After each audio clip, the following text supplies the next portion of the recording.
Cuando es incapaz de pronunciar palabras y sustituyen una letra por otra.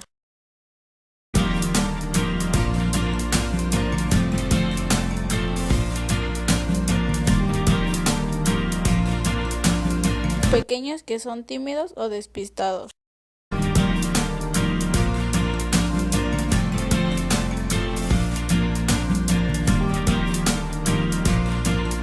Desmotivados o excesivamente estimulados, o sea, demasiadas actividades extraescolares.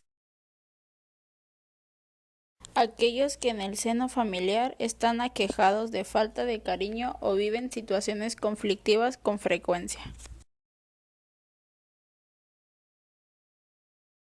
Los que se presentan por el uso excesivo del chupón o del biberón, con omisión cuando el niño en vez de decir Coca-Cola dice Totatola.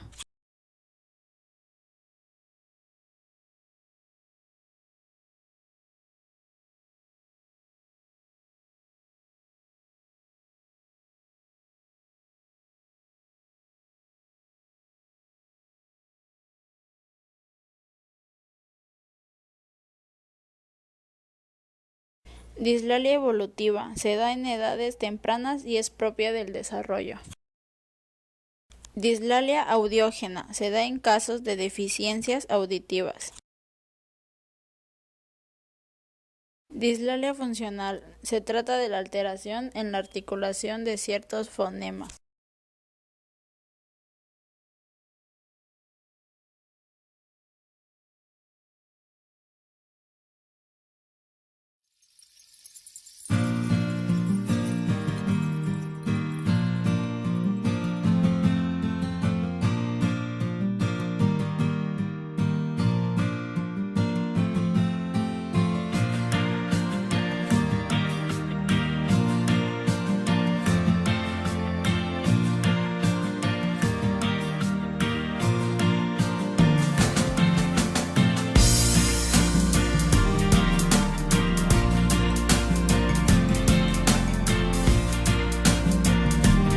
Yo soy el licenciado Elmer Gómez Cap.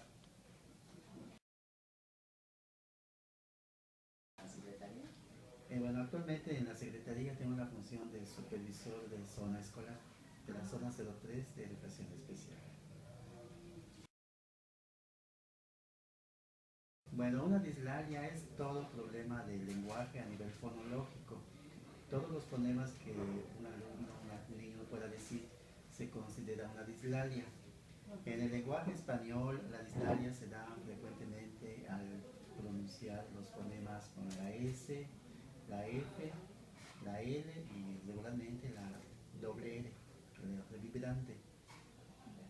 Cuando el alumno no lo puede pronunciar adecuadamente, según lo que estipula la norma para el lenguaje español, se considera una dislalia. Es detectado en preescolar. En preescolar, las educadoras es donde detectan que el alumno presenta una dislalia y ellos regularmente lo manifiestan, bueno, las maestras manifiestan que el alumno tiene un problema de lenguaje. No dicen tiene una dislalia, porque la dislalia es un término técnico para cuestiones de comunicación, pero desde ahí se detecta. Actualmente hay un programa de educación especial que se llama USAER. Hay USAER preescolar, donde se hace una primera detección. Cuando el alumno llega a primaria, también hay USAER de primaria, entonces el filtro como que se hace más fino.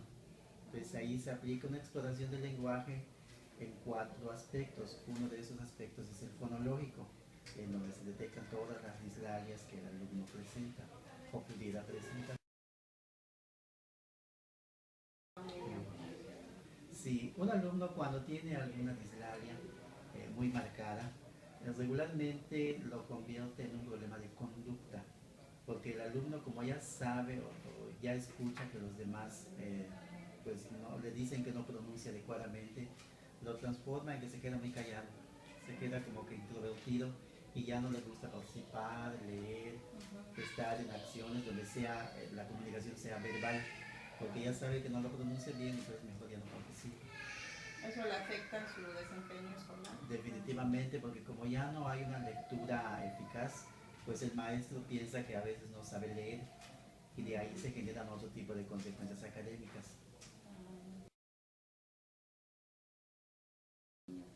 Yo creo que la familia es el pilar más importante en todo esto, porque en primera instancia el terapeuta del lenguaje, que actualmente se llama maestro de comunicación, el primer contacto para saber la dislalia, el origen de la dislalia y todo esto es la mamá, porque la mamá es la que sabe y conoce muy bien a su hijo.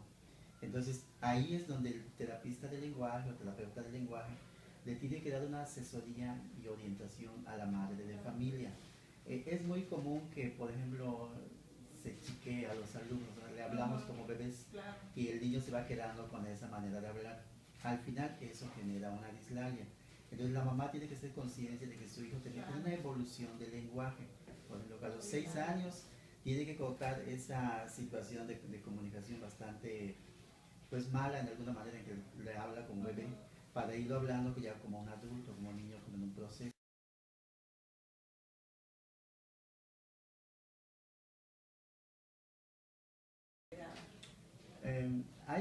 Hay diferentes formas. Una forma es heredada, porque a veces la familia tiene frenillo corto, tiene macroglosia, tiene paladar alto, tiene paladar alto, entonces todo eso es heredado. Al final eso también genera una dislalia, porque no hay el punto y modo de articulación adecuado. También puede ser aprendido. Por ejemplo, hay gente que no pronuncia, por ejemplo, adecuadamente la S. Y no es que no tengan el punto y modo de articulación, sino que escucho como lo dice mi familia y por lógica yo también lo voy aprendiendo así. Claro. Eso se compone con una terapia.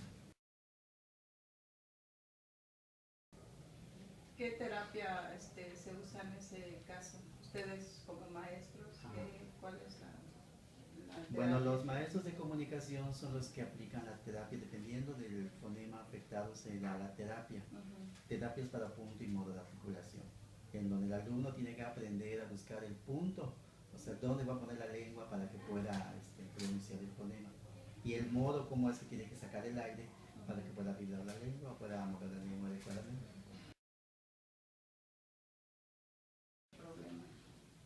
Bueno, sí hay muchos casos de dislalia. Yo trabajé en una USAED primaria y de 8 escuelas que en un promedio tenían como 200 alumnos en total, yo tenía como 50 alumnos aproximadamente. Entonces sí es un porcentaje bastante alto. Pues y se toman medidas, por ejemplo, para prevenir ese problema. ¿Hay algún método para prevenir? Yo creo que el mejor método es la orientación a los padres de familia. Los padres de familia deben de asistir a los talleres que ofrece el servicio de USAED. En esos talleres se trabaja comunicación efectiva, comunicación con los hijos, comunicación en el seno familiar. Ahí se trabajan los puntos de cómo pronunciar adecuadamente las palabras para que el alumno también se vaya quedando con ese lenguaje. Ahí más que nada se les hace conciencia a la familia de que hablar adecuadamente origina pues un mejor horizonte para los alumnos que tengan un mejor lenguaje. Pues yo creo que la función de los pedagogos es muy importante en la educación de los hijos o de los alumnos. Primero que nada tienen que hacer una observación de cómo es el lenguaje del niño en este caso, ¿no? Ver qué fonemas son los que no puede pronunciar, para que en función a eso pues busquen la manera, los puntos y modos de articulación que el alumno tiene que dominar. Y yo creo que los pedagogos tenemos pues ahora sí que la gran función de fomentar las competencias comunicativas. En ese sentido, la dislalia pues la que tiene que minimizarse, porque no podemos tener una población amplia en donde los problemas de dislalia estén frecuentemente, o sea, no hayan muchos. Tenemos que ahora sí que minimizarlo y sí, como pedagogos tenemos que influir en el lenguaje de los alumnos.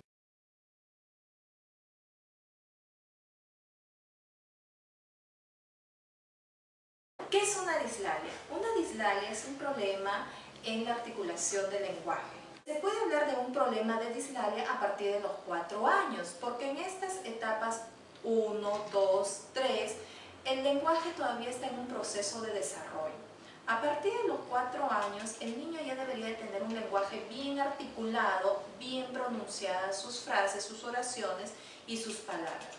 Entonces, decimos que hay dislalia cuando el niño omite algún fonema, como por ejemplo, en vez de decir avión, dice abón, o sustituye un fonema por otro, como por ejemplo, en vez de decir lengua, dice dengua, sustituye la L por la D, y así van a haber otras palabras de las cuales se puede decir que hay un problema de articulación en el lenguaje.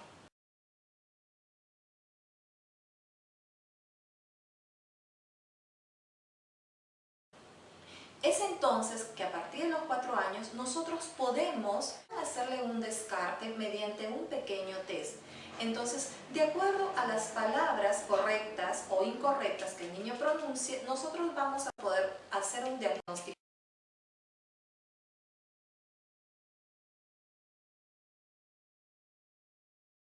No se preocupen porque hay algunas dislalias que sí fácilmente pueden ser recuperables u otras que necesariamente requieren de alguna intervención quirúrgica, como por ejemplo los frenillos o los maxilares que no estén bien posicionados o la mandíbula saliente.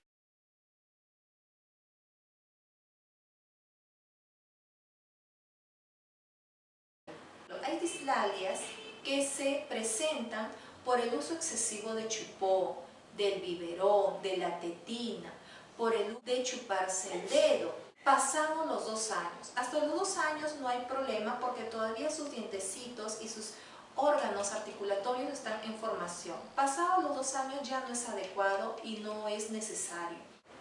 También puede ser el caso una dislalia por omisión cuando el niño, en vez de decir reloj, dice reloj. Le es difícil pronunciar un fonema al final, como por ejemplo la J.